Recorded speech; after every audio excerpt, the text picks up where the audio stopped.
मैं एक छोटा सा कजरी गीत लेके आई हूँ। आप लोग को कैसा लगा कमेंट करके जरूर बताना।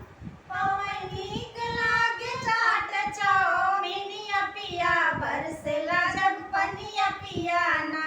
हमें नीक लागे चाट चौमिनिया पिया बरसेला जब पनिया पिया ना।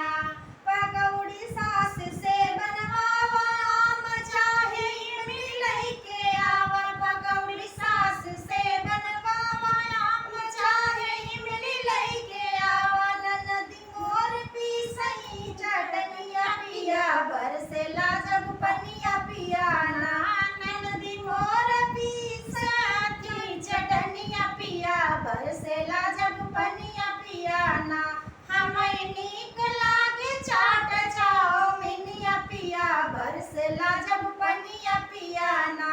हमें नीक लागे चाट चौमिनिया पिया बरसेला जब पनिया पिया ना।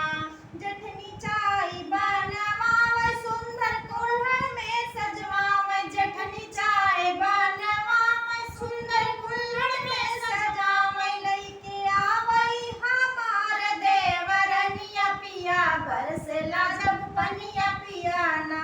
लइके आवई हमार देवरनिया पिया बरसेला जब पनिया पिया ना। हमें नीक लागे चाट चौमिनिया पिया बरसेला जब पनिया पिया ना। हमें नीक लागे चाट चौमिनिया पिया बरसेला जब पनिया पिया ना। सैया बिस्तर लगावे बड़े प्यार से बोलावे। सैया बिस्तर लगावे बड़े प्यार से बोलावे। कहीं बैठी रहा हमारी बगलिया पिया बरसेला जब पनिया पिया ना। कहीं बैठी रहा हमारे बगलिया पिया बरसेला जब पनिया पिया ना। हमें नीक